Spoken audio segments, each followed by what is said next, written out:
반가운 모습이 여러 분 계셔서 제가 아주 기분이 좋습니다. 안녕하십니까. 먼저 이 자리에 함께 해주신 모두분께 감사를 드립니다. 포토맥 포럼 8월 특강에는 손기방 전 판사께서 북한의 반인도적 행위에 대한 민사 또 형사법적 제재라는 주제로 강연해 주십니다.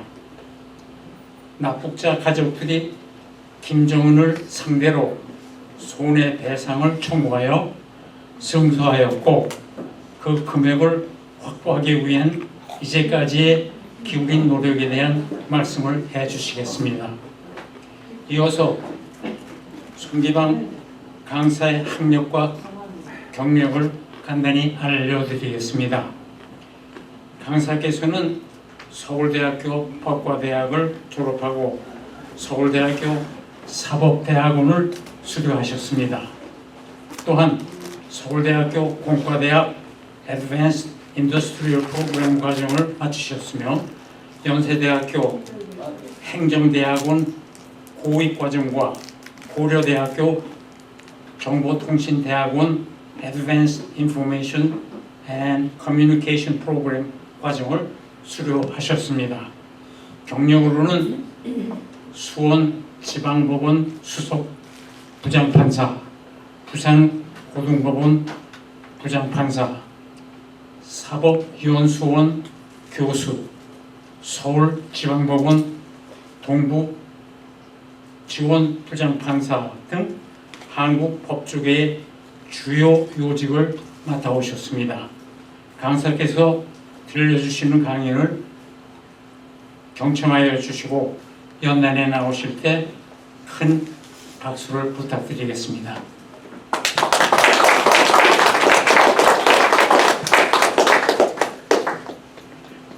지금 소개받은 손기방입니다. 이렇게 바쁘신데도 이렇게 많이 나와주셔서 대단히 감사합니다. 제가 제목에서 나온 거와 두 가지를 양해 말씀드리겠습니다. 오늘 말씀드릴 내용은 지난 5월 달에 그 워싱턴 한인교회 시니어 아카데미에서 마지막 강의 시간에 잠깐 말씀드렸던 내용과 같은 거기 때문에 그때 강의 들으신 분들은 조금 중복된 점이 있지만 양해해 주시기 바랍니다. 그리고 두 번째로는 민사법적, 형사법적 두 가지 문제를 조명하려고 했는데 오늘 그 시간이 45분 내지 50분밖에 되지 않아서 뒷부분인 형사법적 제재 문제는 요 다음 기회에 있으면 또 한 번 더 말씀드리기로 하고 오늘은 민사법적 문제만 가지고 여러분께 말씀드리겠습니다. 반인도적 행위라는 것은 인륜에 반하는 집단 살인, 또 고문, 불법 체포, 학대, 또 여러 가지 면에서 국제적으로나 국내법적으로 볼 때도 이것이 법에 위반되기 때문에 그 문제에 대해서 역사적으로도 하나의 기록을 남겨두고 또 자꾸 잊어져가는 우리 국민들에게 경각심을 다시 불러일으켜드리고 싶은 생각이 들어서 지난 6.25 70주년이 기념이 되는 2020년에 70주년 기념으로 해서 소송을 제기했습니다. 제가 그 소송에는 6.25 납북 피해자 가족을 모았습니다. 그 중에서는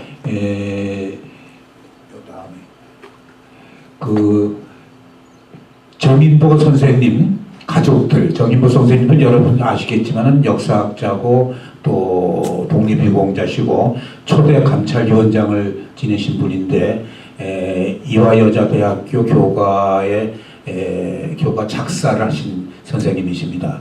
그리고 홍재기 씨는 한국 최초의 변호사입니다. 고종 황제 때 일본 유학 갔다 오신 다음에 1894년에 가백영장 이후 1895년에 한국의 과거 제도를 없애고 법관 양성소를 만들었습니다.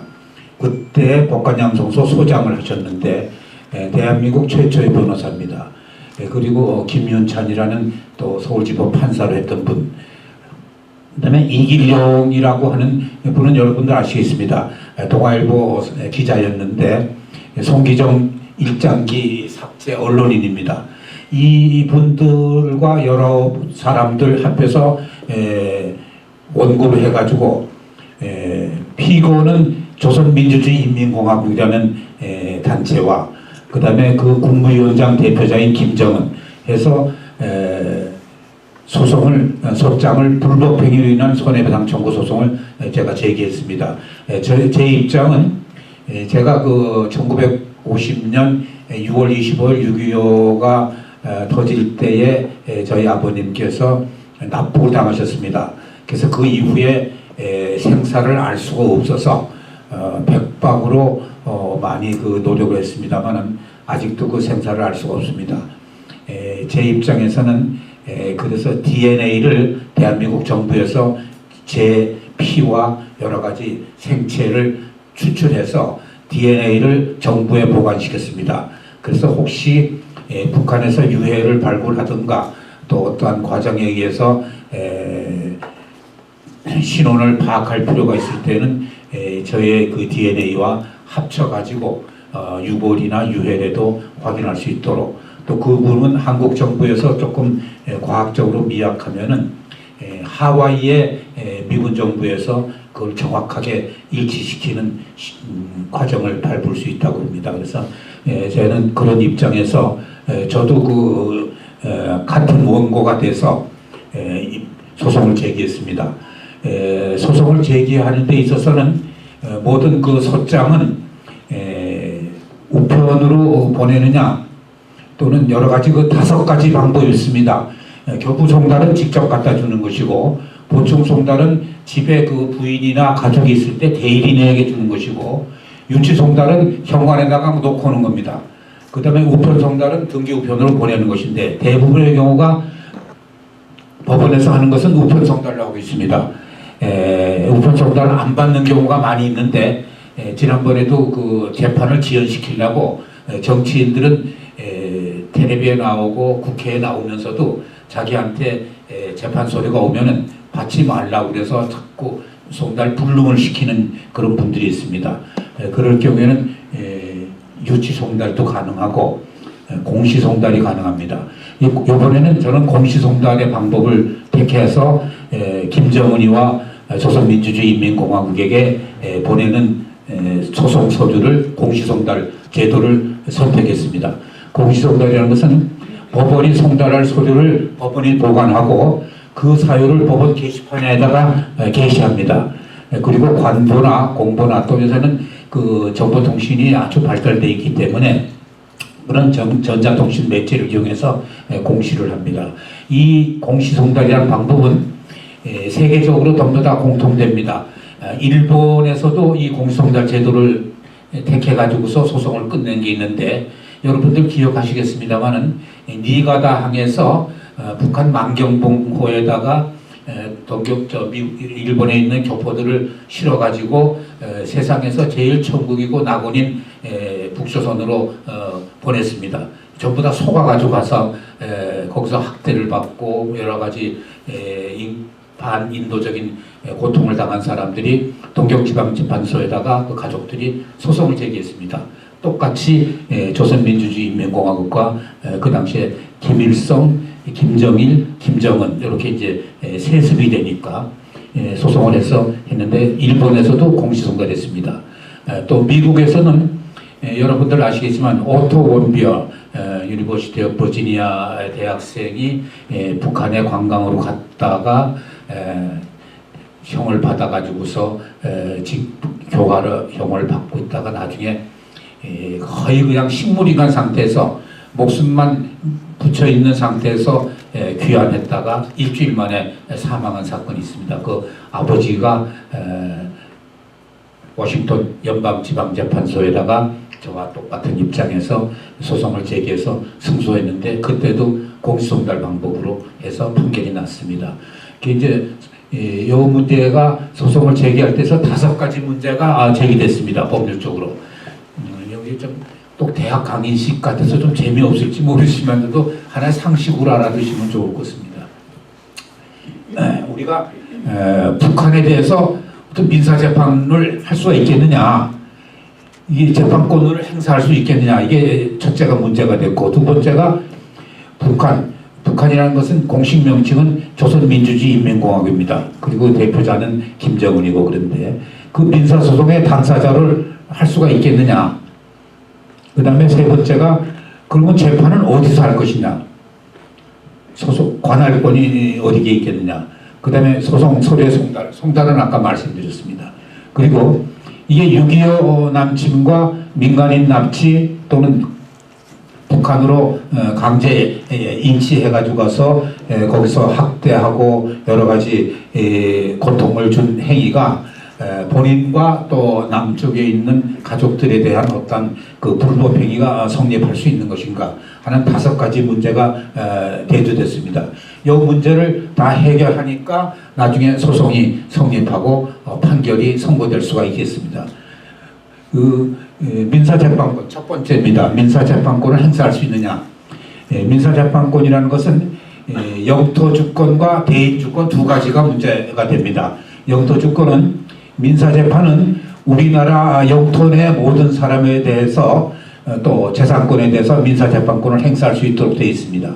그럼 우리나라의 그 영토가 어디까지나 1948년 7월 17일 날 재헌절날 통과시킨 재헌헌법 제4조 그 이후에 헌법이 개정돼서 현재는 헌법 제3조입니다. 굉장히 그 유진호 박사님과 기타 그 기초위원들이 만든 헌법인데 제가 볼 때도 굉장히 그 현명한 처사고 아주 그 중요한 부분에 대해서 놓치지 않고 규정을 했습니다. 대한민국의 영토는 한반도와 그 부속 도서를 한다. 이 간단한 문장인데 이 굉장히 심오한 또 법률적으로 큰 효력을 발생합니다. 38선 2부 지금 현재 휴전선 이북의 북한 땅이 대한민국 영토입니다. 이 헌법이기 때문에. 그리고 또 여러 가지 앞으로도 이제 국제사법재판소에서 영토 문제나 관할권 문제에서 대두가 될 걱정스러운 문제가 독도 문제인데 그것도 우리 헌법에 한반도와 그 부속 도서를 한다 이렇게 됐기 때문에 독도가 우리 대한민국의 영토인 것이 헌법에 규정됐다고 해서 우리가 이렇게 크게 강조가 될 수가 있습니다. 참고로 북한 헌법, 조선민주주의인민공화국 헌법은 뭐 1조가 사회주의 국가다, 그다음에 김일성 선군 정치다, 뭐 이런 가지 쭉 규정되어 있는데 영토 문제에 대해서는 북한 헌법에 없습니다. 우리하고 좀 다른 게. 그 문제에 대해서 이제 최근에 와서 제가 그 북한에도 그 법학자들이 좀 있기 때문에 그걸 뉘우쳐가지고서 자기들도 영토 문제를 헌법에다 개정법에 넣자 하는 운동이 요새 조금 하고 있는데 핵 문제나 기타 다른 문제 때문에 아직까지는 실현되지는 않고 문제점으로 갖고 있다고 제가 들었습니다. 그 다음에 대인주권은 대한민국 모든 국민에 대해서 민사재판권 행사가 가능합니다. 대한민국에 있는 모든 국민에 대해서. 그리고 북한을 상대로 할 수가 있냐 할 때 국가 상대로서는 안 됩니다. 우리가 그 북한을 국가로 볼 것이냐 아니면 국가가 아닌 어떤 다른 단체로 볼 것이냐는 문제가 여기서 발생되는데 아직까지는 뭐 유엔에 북한이 가입돼 있고 국제적으로 또 여러 가지 그 국가적인 정부의 형태를 가지고 국가로서 행사를 하고 있지만서도 민사법적으로 민사재판을 할 수 있는 입장에서 볼 때는 북한을 가지고서는 국가로 보지 않습니다. 그럼 국가를 어떻게 보느냐?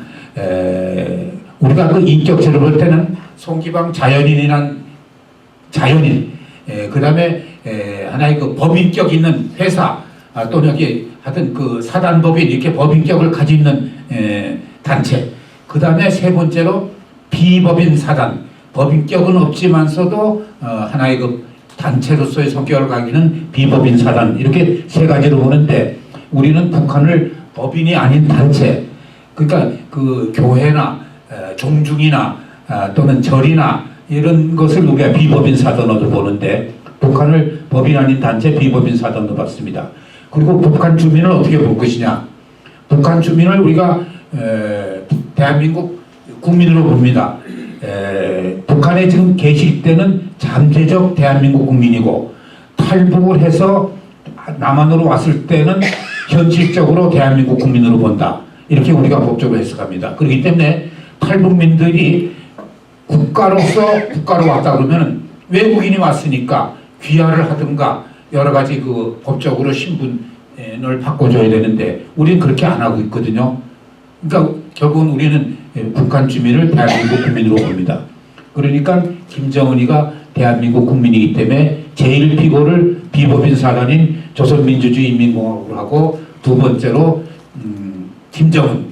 김정은은 대한민국 국민이고 또는 자기 할아버지 김일성과 아버지 김정일의 세습이고 또 여러 가지 그 불법행위 지금 논란을 불법행위에 대해서는 김정은이도 세습을 했고 채무 승계를 했고 자기 스스로도 현재 그러한 불법행위를 또 자행하고 있고 그리고 국제적으로나 국내법적으로나 반인도적인 불법행위에 대한 손해배상 청구는 시효가 없다고 법률적으로 해석하고 있습니다. 그래서 일본 정부와 일본의 기업체를 상대로 하는 정신대 문제와 강제 징용 문제 이것도 최근에 와서도 다 판결을 할 수 있는 그런 겁니다.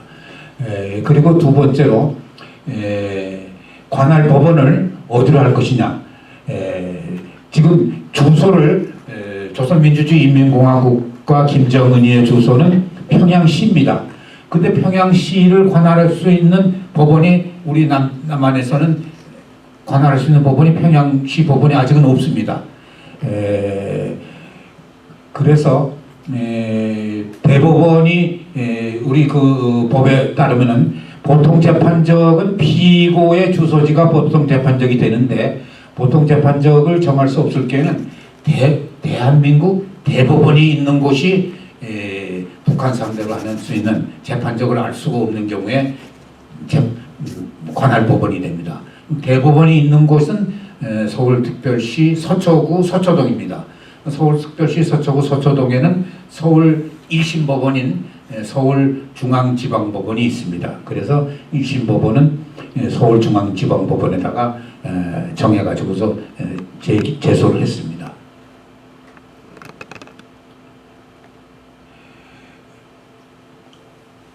이 최근에 와서 발굴된 문서인데 불법행위가 되느냐 안 되느냐 6.25의 그 납치를 한 행위가 어떻게 되냐 할 때 1950년 6월 28일, 6월 25일에 남침이 발발됐습니다만은 6월 28일자 조선노동당 군사위원회 제8호 결정을 보게 됩니다. 그 문서에 같으면 남반부 정치, 경제, 사회계 주요 인사들을 포섭하고 재교양하고 그들과 통일전선을 강화하며 대하여 하는 긴 제목의 내용을 볼 것 같으면 서울을 점령하고 남반부를 적화 통일해서 점령하게 될 때 그때마다 주요 인사를 납치해가지고서 북한으로 데리고 와서 재교화시켜서 재교양해서 하나의 그 두뇌를 활용하도록 하겠다. 물론 거기 과학자도 들어가 있고 예술 문인들도 들어가 있고 그렇습니다. 그리고 그 다음에 또 특별하게 북한은 문서에 의한 지시 공문도 보다도 헌법보다 더 위에 있는 것이 국무위원장의 북한의 수령의 구두 지시가 더 효력이 있는 걸로 자기들은 보고 있습니다. 그때 김일성의 특별 지시가 제목이 모시기 공작이라고 되어 있습니다. 그러니까 남한에 있는 주요 인사를 모셔간다. 제목은 그럴듯하게 되어 있는데 그것이 불법행위 강제 납치였습니다. 이런 그 행위가 군사위원회 제8호 결정에서 증거로 서면으로 나왔습니다. 그 다음에 이 납치하는 유형은 여러 가지가 유형이 있습니다. 정인보 선생님은 그 당시에 편찬해서 이대 구속병원에 입원하고 계셨는데 병원에 인민군과 정치보위부원이 와서 강제 납치해 갔습니다. 그리고 또 자택에서 납치된 사람도 있고 병원이나 사무실, 길거리 저희 부친께서는 교통부 공무원으로 소유관으로 계셨는데 그 당시에 그 사무실에 출근하셔서 모든 비밀 문서와 공적 문서를 정리하려고 피난 가지 않고 출근하셨다가 정치보위부원 두 사람한테 끌려갔다고 증인들이 증언해가지고 그걸 알게 됐습니다. 그 납북 6.25 전쟁 납북 피해 진상위원회 보고서에 같으면 그 당시에 납북된 공식으로 접수된 인원이 94,121명이 납치됐다고 되어 있습니다. 저희가 법조인이기 때문에 법조 가족만 가지고서 통계를 말씀드릴 것 같으면 판검사 중에서 24% 90명이 납북됐습니다. 변호사는 40.5% 100명 정도가 납북됐습니다. 물론 그 당시에 6.25 당시에 서울에 계셨던 분들은 기억하시겠습니다만 남산의 KBS 방송이 녹음 테이프를 틀어가지고 이승만 박사의 그 바로 목소리로 서울 시민 여러분 이 국군이 서울을 지켜줄 테니까 피난 가지 말고 그냥 서울에 계십시오 하는 내용의 방송을 계속 틀었습니다. 남산에 인민군이 점령해서 그 끌 때까지도 계속 그게 돌아가고 있었다고 그래서 좀 그것을 믿은 사람들은 6.25 이후에 피난을 좀 안 간 분들이 있었고 그다음에 최창식 대령이 한강 인도교를 폭파하기 때문에 인도교가 끊어져 가지고 그 이후에 다시 또 서울 시내로 다시 들어온 그런 분도 계시고 저희 가족은 두 분이 납북됐습니다. 저희 지흥 외삼촌은 강병승 변호사라고 그 당시에 익선동에서 변호사를 하고 계셨는데 한국일보의 그 언론인과 같이 집차를 타고 한강다리를 건너가다가 가려고 하다가 영산 쪽에서 펑 하고 터지는 소리가 들려가지고서 돌아왔습니다. 한강다리가 끊어서 그 이후에 자택에 계시다가 납북됐고 이런 입장에서 저희는 그 납북자 가족이라서 굉장히 그 관심을 가지고 이 소송을 제기했습니다. 이 소송에 대해서는 꼭 그 돈을 받겠다는 입장보다도 역사적으로 기록을 해둬야 되지 않겠느냐. 자꾸 그 기억은 좀 희미해지고 역사가 자꾸 왜곡이 될 염려가 있고 정권이 바뀌고 하다 보니까 자꾸 좀 그 정확한 진실이 발견이 그 기록이 안 되기 때문에 최소한도 법원 판결문 공식적인 문서라도 하나 만들어 놔야 되겠다는 입장에서 소송을 제기해서 6.25 70주년 되는 해에 소송을 제기했고 금년이 75주년이 되는 것입니다. 그리고 우리가 여기서 잠깐 좀 엮기로 말씀드리면 6.25라는 거에 대해서 지금 공식 명칭이 어떻게 되어 있냐를 여러분들 머릿속에서 한번 기억해 보세요.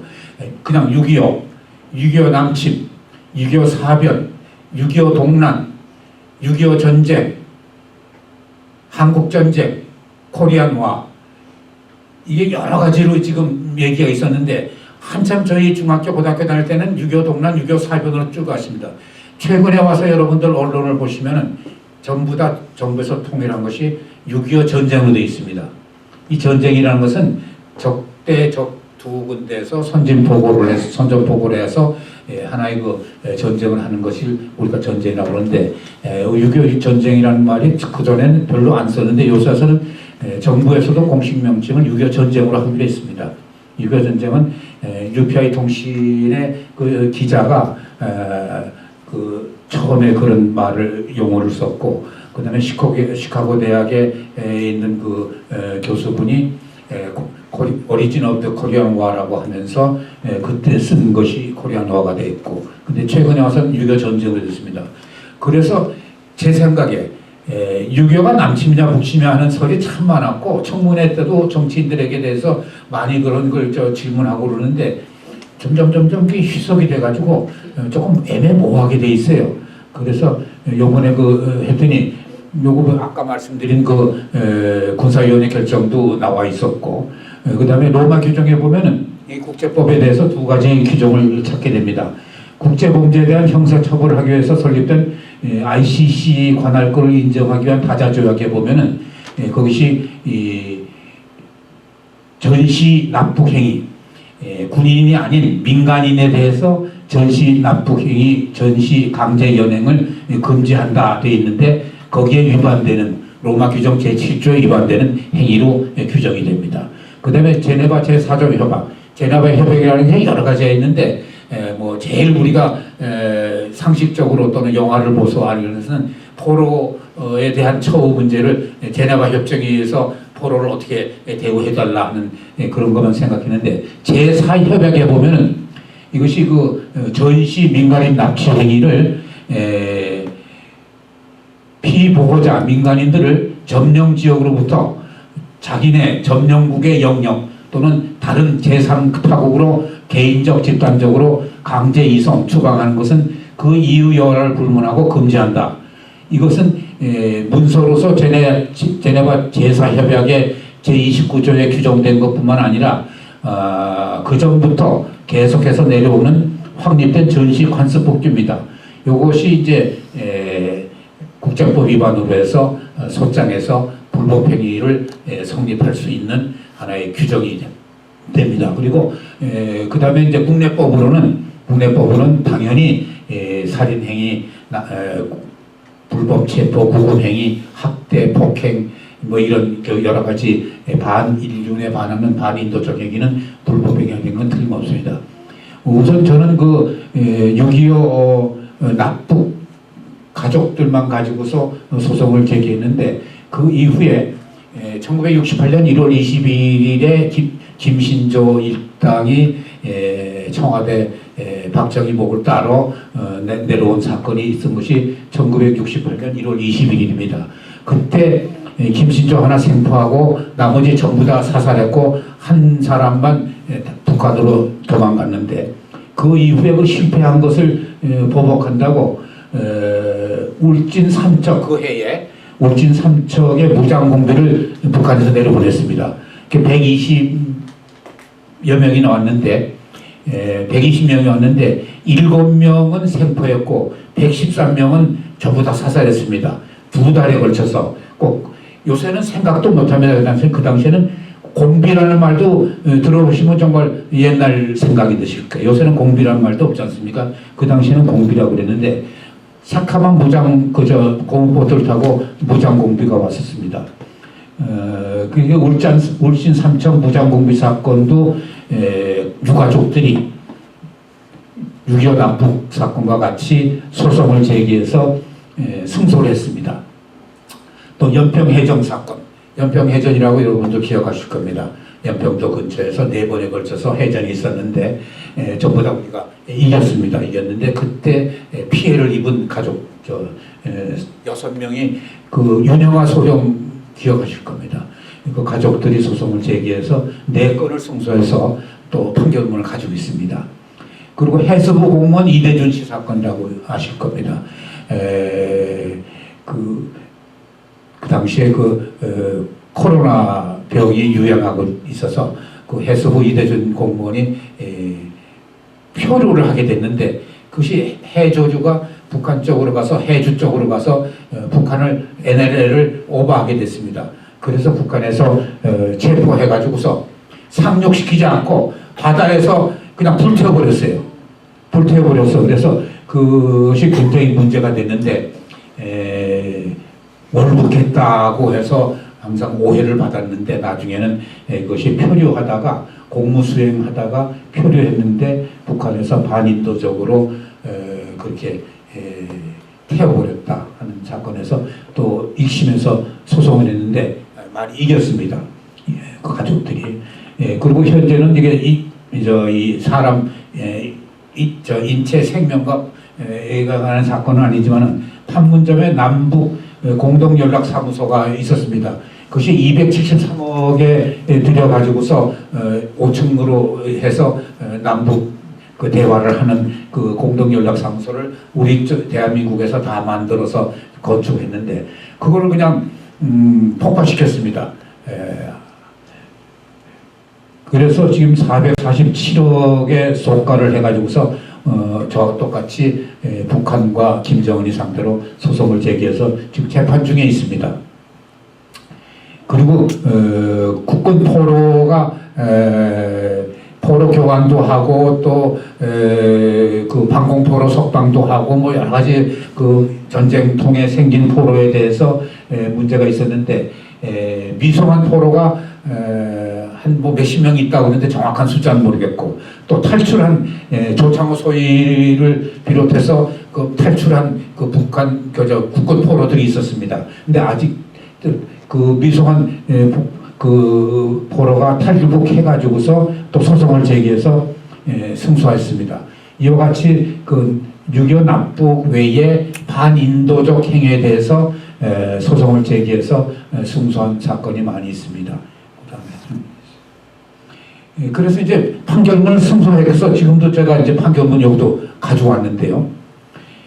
집행문이 있어가지고서 돈을 받아야 되지 않겠습니까? 꼭 돈을 받으려고 소송을 한 것이 아니고 역사적으로 상징적인 의미에서 승소 판결을 받아서 국가 기록보존소에 기록하고 또 대법원에도 원본을 보관시키고 할 의미에서 했습니다만은 승소했기 때문에 어떻게 판결문을 받아야겠다 싶어가지고서 저 승소 판결문을 집행해서 돈을 좀 받아봐야겠다. 1인당 3천만 원씩 했습니다. 가족의 1인당. 왜냐하면 인지법에 따르면은 3천만 원 소송도 인지값이 20몇만 원이 들어요. 그 1억 하려면 50몇만 원이 들고 그런데 하나의 상징적인 의기이기 때문에 또 이것이 하나의 그 재산적이나 이게 아니고 정신적인 피해의 위자료 소송이기 때문에 그냥 3천만 원을 했습니다.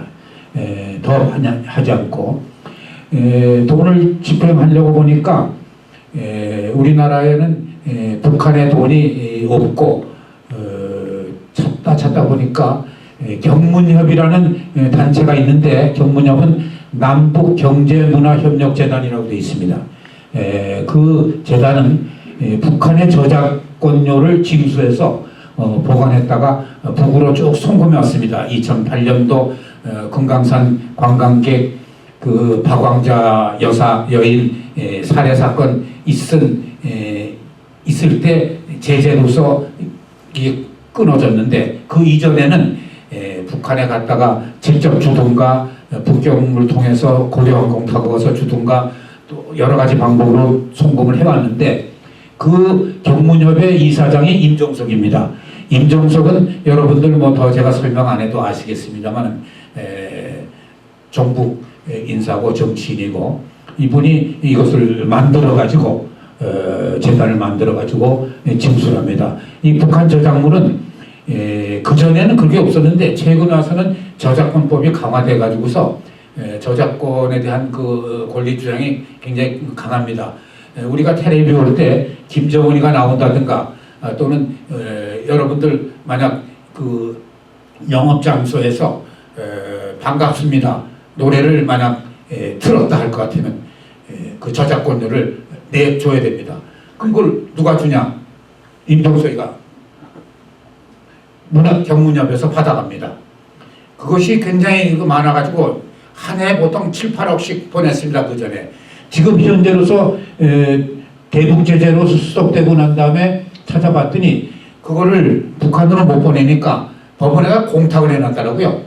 공탁해놓은 돈이 23억 원이에요. 지금 이자가 현재 2025년도에 보니까 이자까지 붙어가지고 이제 한 30억이 돼 있더라고. 아직도 법원에 지금 공탁에 걸려 있어요. 감나무에 감이 걸려 있듯이. 꼭 감 좀 따먹으려고 그 공탁금에 대해서 추심명령 신청을 했습니다.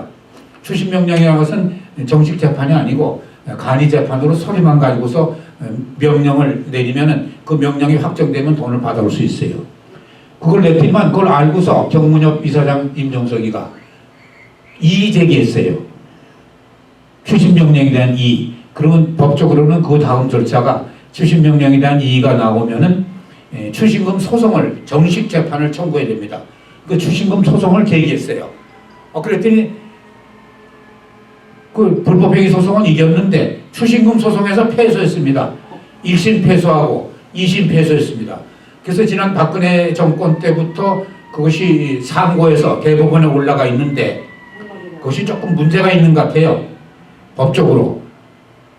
패소도 아니고 승소도 아니고 아직도 오늘 아침에 제가 대법원에 확인해 봤는데 아직도 대법원에서 판결 안 하고 계류 중에 있어요. 대법관들도 지금 자꾸 갸우뚱하나 봐요.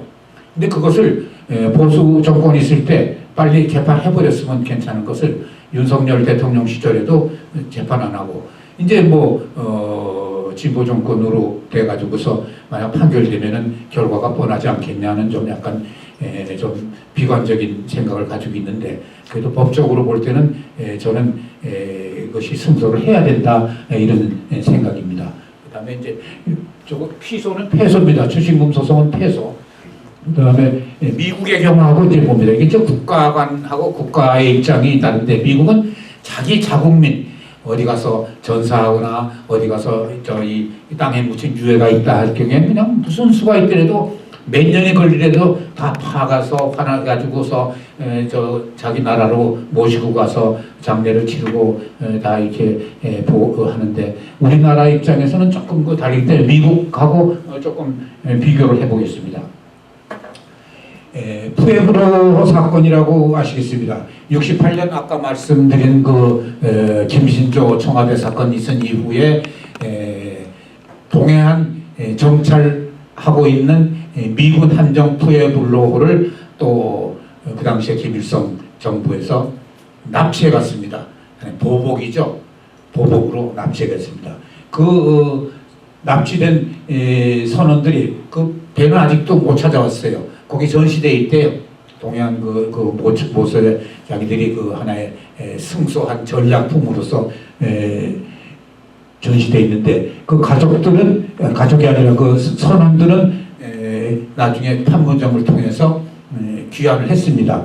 그 푸에블로호의 가족들이 최근에 2021년에 워싱턴 연방지방법원에다가 소송을 제기해서 23억 불이나 불자가 빠졌습니다.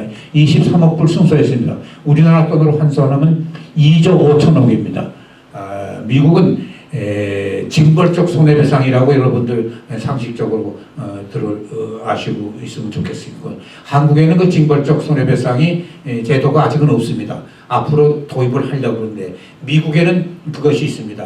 하나의 그 현실적으로 계산이 나온 손해배상 말고 이와 같은 불법 행위를 앞으로 해서는 안 된다는 하나의 그 경각심과 징벌을 주기 위해서 위자료를 엄청 많이 합니다. 맥도날드 커피 사건을 상식적으로 아시겠습니다만 그 사건에서도 마찬가지로 이 푸에블로 사건도 마찬가지로 2조 5천억 원을 승소했습니다. 가족들이. 그 다음에 아까 말씀드린 오토원묘 사건도 5억 100만 불. 이건 또 한 25억을 청구했는데 25억 불을 청구했는데 5억 불이 인용이 돼가지고 한국 돈으로 따면 5,600억 원입니다. 이것도 엄청난 천문학적인 승소 사건입니다. 또 여러분들 아시겠습니다만은 한국계 미국인입니다. 케네스 베 사건, 김동식 목사 사건. 김동식 목사는 선교를 하려고 연길에 가셔 있는데 거기서 북한 관원에게 납치돼 가지고서 결국은 선교해서 순교하셨습니다. 돌아가셨는데 그 이후에 가족들이 소송을 제기했습니다. 케네스 베와 김동식 목사는 미국 시민권자들이기 때문에 미국 연방법원에다가 재판을 걸었습니다. 한국에다 재판하지 않고 미국에 했습니다. 그래서 승소를 했습니다. 또 케네스 베는 2억 5천만 불, 김동식 목사는 3억 불 이렇게 엄청난 큰 돈을 승소했습니다. 그런데 그러면 미국에서 승소한 이 사건들은 미국 정부는 어떻게 처우했느냐? 압류하고 승소 금액을 강제 집행을 합니다. 뉴욕주에 보면은 북한 조선광선은행이라는 이름도 뭐 크게 뭐 기억할 필요도 없는 그런 조선광선은행이 있습니다.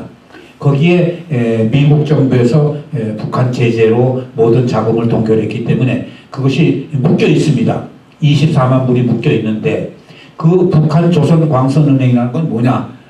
북한의 여러 가지 핵무기 개발을 위한 달러 또는 그 자금 세탁 이런 걸 위해서 북한이 만들어놓은 북한 조선광선은행인데 이것이 미국 정부에서 볼 때는 이건 조선민주주의 인민공화국의 돈이다. 또 김정은이의 개인 돈이다. 이렇게 그냥 판단해서 그것을 압류해서 이 피해자 가족들한테 가져가도록 했습니다. 그래서 워터 원비어의 아버지가 그걸 강제 집행했습니다. 2억 8천만 원을 강제 집행했고, 그리고 또 뉴욕 그 멜론 은행에 보면은 러시아 극동은행이라고 또 있습니다. 근데 러시아 극동은행이라고 이름은 돼 있지만은 그것이 북한에서 이름을 빌려서 차명으로서 러시아 극동은행이 되어 있는 것이고 실제 그 돈은 북한 돈이다. 이것이 해가지고서 220만 불을 회수해 갔습니다. 그 워터 원비어사 아버지가 할 때에 김동식 목사도 그 강제 집행에 참여를 해가지고 분배를 조금씩 받아갔습니다. 근데 이런 걸 보면은 미국 정부는 좀 폭넓게 봐서 북한의 돈으로서 인정을 해서 피해자들에게 피해 회복을 해주고 있고 한국 정부는 아직은 그렇게 안 하고 있어서 조금 문제인데 북한에는 헌법에 보면은 사유재산을 인정한다고 헌법에 정해져 있으면서도 문법 45조에 보면은 사유재산을 못하고 모두 국가소유로 한다는 규정이 있습니다. 모든 생산재, 기계, 공장, 모든 운송수단, 이 여러 가지 생산재는 국가소유입니다. 소비재만 인민들 소유로 인정해 줍니다. 그러니까 집에 있는 이불하고 숟가락하고 밥그릇만 그 인민 소유고 나머지는 전부 다 집도 토지도 모든 게 국가 소유입니다. 그렇기 때문에 지금 그 경문협에서 북조선 돈이 아니라고 인정해서 추징금 소송에서 패소한 그 내용에 보면 그것이 잘못됐다고 제가 생각되는 게 뭐냐면 북한의 은행 또는 최신기관 또는 방송기관 이게 전부 다 국유로 되어 있습니다. 그렇기 때문에 저작권을 가지고 있는 북한중앙방송위원회가 정부 돈이 아니고 자기네 그 방송위원회 또는 그 PD 또 개인의 돈이다. 그것이 틀린 거라고 저는 봅니다. 최신기관이나 통신기관이 전부 다 국유로 되어 있고 그런데 미국서는 이 은행을 전부 다 은행과 이걸 전부 다 정부 돈으로 보고서 압류를 시켜서 강제 경매해서 피해자들에게 돈을 지불했습니다. 심지어는 인도네시아에 2019년에 북한 국가의 소유, 정부의 소유로 하고 인정되는 배가 하나 정박 중에 있었습니다. 그것이 배 자체 이름이 있었는데 그것도 압류해가지고 경매했습니다. 인도네시아에 정박해 있는 그 배까지 압류해서 강제 집행해서 팔아가지고 파는 돈을 오토 원비어 아버지가 찾아갈 수 있도록 그렇게까지 정부에서 배려를 해줬습니다. 그런 점을 보시고 그다음에 이제 마지막으로 저희가 아까 판결문 나온 거 여기 보면은 주문이 나옵니다. 여기 가족들이 나오고 제 이름이 나옵니다. 그게 3천만 원을 제가 승소해서 받을 수 있고 그 이자까지 합하니까 한 1억 원이 되는데 미국식으로 한다면은 돈을 받을 수 있을 것 같지 않아 이런 생각이 돼서 좀 기다려 보겠습니다. 요거를 또 그다음에 이제 판사 마지막에 판결문 마지막에 그래서 요거를 요 판사들도 제가 기억해 두려고요. 기억해 두려고 저는 뭐 일면식도 없습니다만은 이 판사는 그래도 하나의 그 유교의 납북의 북한의 김일성과 그 세습 그 김부자들 일당이 잘못을 저지른 것이 틀림없다 하고 법률적인 문서로서 판결해 준 이런 판결은 판사들은 기억해둬야지 않겠느냐 하는 의미에서 이 판결문을 제가 여러분께 사진으로 보여드립니다. 이 시간이 딱 맞고 오늘 이 정도 말씀드리고 그 다음에 한 5분 동안 여러분들이 궁금한 거 있으면 질문해 주시면 제가 답변해 드리겠습니다.